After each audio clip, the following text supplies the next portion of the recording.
श्रीमद् वाल्मीकि रामायण बालकांड 41वां सर्ग। हे रामचंद्र, जब महाराज सगर ने देखा कि उन राजकुमारों को गए बहुत दिन हो चुके और वह लौट कर न आए, तब अपने तपस्वी दीप्तमान पौत्र अंशुमान से कहा, हे वत्स, तुम शूरवीर हो, विद्वान हो, अपने पूर्वजों के समान तेजस्वी भी हो। जाकर अपने पितृव्यों को और घोड़ा चुराने वालों का पता लगाओ। इस पृथ्वी के भीतर बिलों में बड़े बड़े पराक्रमी जीवधारी हैं, अतः उन्हें हराने के लिए खड्ग धनुष बाण लिए रहो। जो वंदना करने योग्य पुरुष मिले उसको प्रणाम करना, जो विघ्न कारक हो उसका वध करना। इस प्रकार कार्य सिद्ध कर कर लौटना, जिससे अधूरा यज्ञ पूर्ण हो। अपने बाबा के इस प्रकार समझाने पर धनुष बाण धारण किए तलवार लिए अंशुमान तुरंत चल दिए। महाराज की आज्ञा के अनुसार वह उस मार्ग पर जा पहुंचे जिस पर पितृव्य ने खोदा था और जो उनके खोदे द्वारा बनाया हुआ था। उस मार्ग से पाताल में पहुंच गए। देव, दानव, यक्ष, राक्षस, पिशाच, नाग मार्ग में जो जो मिलता वहीं उसका आदर सत्कार करते। जाते जाते महातेजस्वी अंशुमान ने एक दिग्गज देखा। उस दिग्गज की परिक्रमा कर तथा उसे शिष्टाचार की बातें कर कुशल क्षेम पूछ अंशुमान ने उस दिग्गज से अपने चाचाओं और घोड़ों को हराने वाले का पता पूछा। दिग्गज ने उत्तर में कहा, हे अंशुमान, तुम अपना कार्य सिद्ध कर घोड़े को शीघ्र लौटोगे, आगे बढ़ो। उस दिग्गज के वचन सुन अंशुमान आगे बढ़े और यथाक्रम शेष दिग्गजों से भी यही पूछा। उन सब दिग्गजों ने बात करने में चतुर अंशुमान द्वारा पूजित होकर वही बात कही, अर्थात आगे बढ़ो, आगे चलो। उनके इस प्रकार के वचन सुन अंशुमान शीघ्र वहां पहुंच गए जहां सगर पुत्रों और उनके चाचाओं की भस्म हुए शरीर की राख का ढेर लगा था। अंशुमान उसे देख बहुत दुखी हुए। उनकी मृत्यु पर शोकान्वित हो रोने लगे। दुख शोकातुर अंशुमान ने समीप ही यज्ञ अश्व को भी देखा जो चल रहा था। अंशुमान ने मरे हुए राजकुमारों का तर्पण करना चाहा, किंतु तलाश करने पर भी उसे कोई जलाशय न मिला। दृष्टि फैलाकर देखने पर उसे अपने चाचाओं के मामा वायु के समान वेग वाले गरुण जी दिखे। गरुण जी ने अंशुमान से कहा, हे पुरुष सिंह, तुम दुखी मत हो, क्योंकि इन सब का वध लोक सम्मत ही था। यह सब अचिंत्य प्रभाव वाले महात्मा कपिल द्वारा भस्म किए गए। हे प्रज्ञ, इनको साधारण जल से तर्पण मत करो। ये कूप तड़गा के साधारण जल से इनका तर्पण नहीं होगा। हे पुरुष सिंह, हिमालय की ज्येष्ठ पुत्री गंगा नदी के जल से तुम इनका तर्पण करो। जब लोक पावनी गंगा जी का जल इनकी भस्म पर लगेगा तभी इनका उद्धार होगा। तब 60,000 राजकुमार स्वर्गवासी होंगे। हे महाभाग, हे पुरुषोत्तम, तुम घोड़ा लेकर लौट जाओ और अपने बाबा का यज्ञ पूरा करवाओ।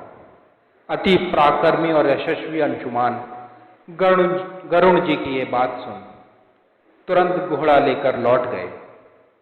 यज्ञ दीक्षा में दीक्षित और महाराज सगर के पास जाकर पहुंचे। उन्होंने गरुण जी की सब बात सुनाई। अंशुमान की दारुण बातें सुन महाराज सगर बहुत दुखी हुए तदनंतर उन्होंने यथाविधि यज्ञ पूरा किया और अपनी राजधानी लौट चले। बहुत सोचने पर भी महाराज सगर को गंगा जी को लाने का कोई उपाय न सूझा। बहुत काल तक सोचने पर भी उस संबंध में महाराज सगर कुछ भी निश्चय न कर सके। अंत में 33,000 वर्षों तक राज्य कर स्वर्गवासी हुए। बालकांड का 41वां सर्ग समाप्त हुआ। श्रीमद् वाल्मीकि रामायण बालकांड 42वां सर्ग। महाराजा सगर के स्वर्गवासी होने पर मंत्रियों ने बड़े धर्मात्मा महाराज अंशुमान को राज सिंहासन पर बैठाया। हे रघुनंदन, महाराज अंशुमान बड़े प्रतापी राजा हुए। उनके पुत्र जगत प्रसिद्ध महाराज दिलीप हुए। महाराज अंशुमन ने अपने पिता दिलीप को राज सिंहासन पर बैठाकर स्वयं हिमालय के शिखर पर जा कठोर तप किया। अंत में 32,000 वर्ष तप करने के बाद वे महायशस्वी महाराज अंशुमान भी स्वर्गवास को प्रस्थान किया। किंतु गंगा जी नहीं आई। महाराज दिलीप अपने पितामह के वध का वृत्तांत जान कर बहुत ही मर्माहत हुए, बड़े मर्माहत हुए, किंतु गंगा जी को लाने का कोई उपाय निश्चित न कर सके। वे नित्य ही सोचा करते कि गंगा जी को किस प्रकार लाएं, पितामहों को किस प्रकार तर्पण दें। वो नित्य ही इस विचार में खोए रहते। धर्मात्मा सुप्रसिद्ध महाराज दिलीप नित्य ऐसा सोचा करते। इतने में उनके परम धार्मिक पुत्र भागीरथी नाम का एक पुत्र उत्पन्न हुआ। महाराजा दिलीप ने बहुत यज्ञ किए और 30,000 वर्षों तक राज्य किया। महाराजा पितरों के उद्धार के लिए चिंतित थे कि इतने में नर शार्दुल दिलीप बीमार हुए और मृत्यु को प्राप्त हुए। अपने पुण्य कर्मों के फल से दिलीप स्वर्ग गए और अपने समान ही नरश्रेष्ठ महाराज अपने पुत्र भागीरथ को राज सिंहासन सौंप गए।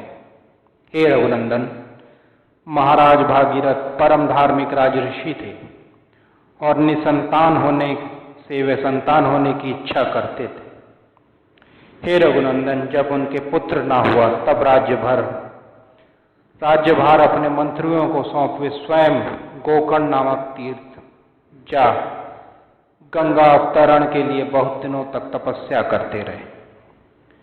वे ऊपर को हाथ उठाए रखते, पंचाग्नि तपते, महीनों बाद किसी एक दिन भोजन करते और इंद्रियों को वश में रखते।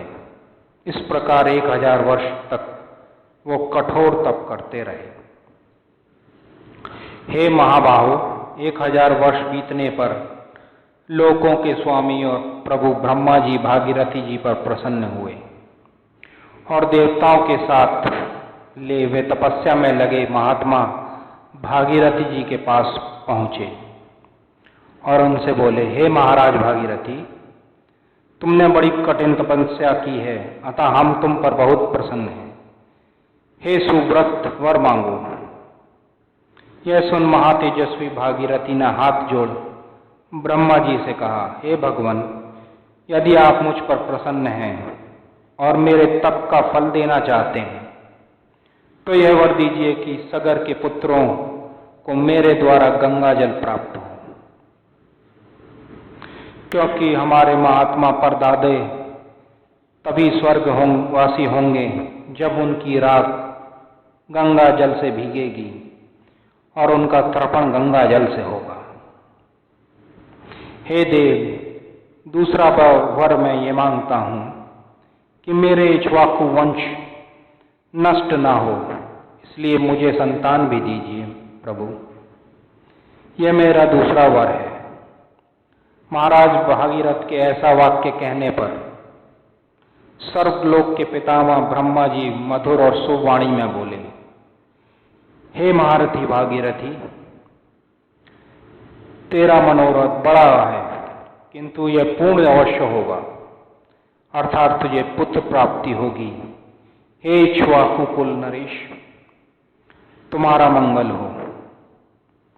हिमालय की ज्येष्ठ पुत्री यह गंगा जब बड़े वेग से पृथ्वी पर गिरेगी, तब इसके वेग को संभाल ना सकेगा कोई।